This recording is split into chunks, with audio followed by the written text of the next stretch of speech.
Recipe titles used to be humble. If you wanted to find a recipe for fettuccine carbonara, all you had to do was slip through a cookbook till you found one called fettuccine carbonara.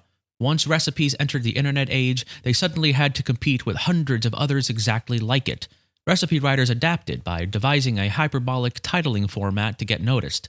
Thus, the adjective ultimate was introduced to the food world. For every plainly stated recipe out there, there's a handful that boldly declare their superiority right in the title. They want you to know you're not about to make a boring old fettuccine carbonara. Instead, it's the self-proclaimed ultimate fettuccine carbonara, the ultimate BLT, or, as is the subject of today's episode, the ultimate chocolate cake.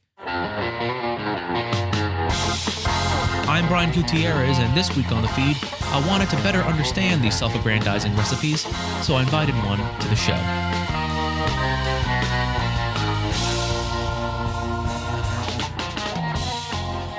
Welcome back, and let's welcome our guest. It's someone you may have seen on the internet before when you were searching for a cake recipe for a bake sale or your daughter's birthday. They are undoubtedly delicious, but if their name is any indication, they are the end-all, be-all of recipes. Folks, let's welcome the ultimate chocolate cake recipe to the show.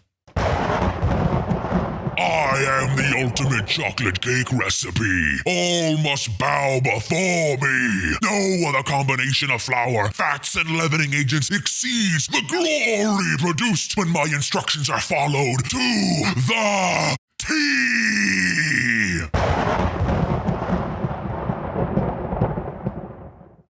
Pleasure to have you here. My presence is more than pleasurable. It is an incomparable indulgence. One taste of me, and you shall see the infinite. But such sights are not meant for the average feeble human mind.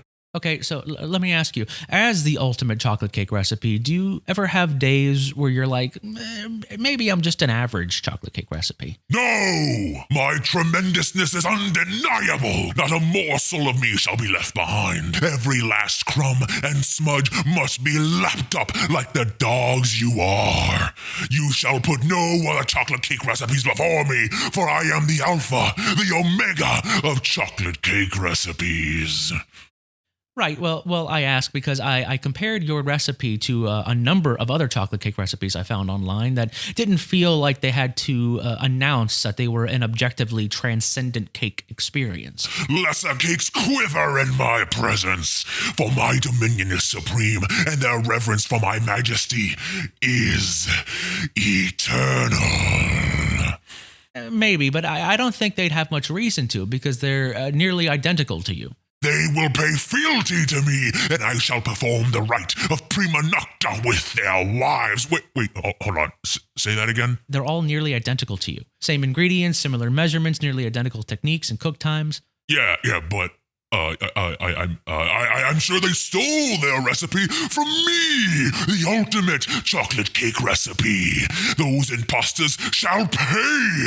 May their bottoms get stuck to the pan, and may their frostings be grainy. I thought that too at first, but no, they were all published years before yours. Yes, well, mine is clearly the best, as it has made vast and much needed improvements over those mediocre recipes. Yeah, well, about that, one commenter on your page said you were a little dry. How dare they!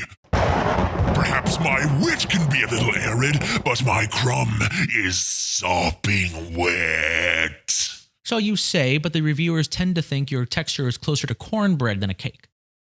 Why would you say something so hurtful? I guess what I'm really trying to get at here is, why do you feel it necessary to loudly proclaim your excellence when there's so much evidence to the contrary? I guess it started when I was a young recipe. My creator was running a food blog, more of a content farm, really. Lots of long, meandering essays preceding the recipe to boost engagement numbers. Lots of recipes based on trending topics, that kind of thing, Not a lot of artistry and passion. And my recipe was, it was a lot of things. Neglected, underdeveloped, rushed. If I'm being totally candid here, Brian, I was never actually tested. The thing about the dryness sets me off because I realized that was the first time I'd heard anyone say anything negative about me. I was born the ultimate chocolate cake recipe. chocolate cake supremacy is all I know. Or it's all I knew. I guess I just bought my own hype. Thank you for being so open. It must have been really hard for you. No. Thank you for guiding me toward this awakening. I'm not the ultimate chocolate cake recipe. That mantle still belongs to the intimate chocolate fudge cake. It's wonderful. That's very brave of you to admit. Thank you for opening up like that. No, please, again, thank you, Brian. Thank you. Hey, do you want to read the sign-off copy? Oh, you would let me do that? Oh, that would be a blast, yeah. Yeah, here you go. Thank you. Ask yourself, what does it mean to be the ultimate? Now ask yourself what it means to be the ultimate chocolate cake. The adjective ultimate doesn't mean anything by any objective measure. Rendering weighty words meaningless is just the hot advertising trend of this young millennium. How am I doing? Am I doing well? Doing great. Good. So, the next time you see an arrogant recipe presumptuously declaring itself the ultimate, maybe knock down that adjective a peg or two to good or maybe even just fine, and you'll be okay. Excellent work. Have you done this before? No, I haven't. First time. Did I do well? Should I go on? There's more on the paper. Go ahead and wrap us up. Okay, cool. Next week on the Freebie...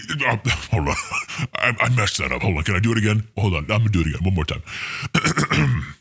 Next week on the feed, mushrooms. They're a fungus, so why can I eat the growth between my toes? Be sure to follow the feed and all the amazing podcasts on the Inaudible Podcast Network by following us on Twitter at InaudibleCast. Then, if you have some cash to spare every month, consider a reoccurring monthly contribution to our network Patreon. You can find that at patreon.com/inaudiblepod.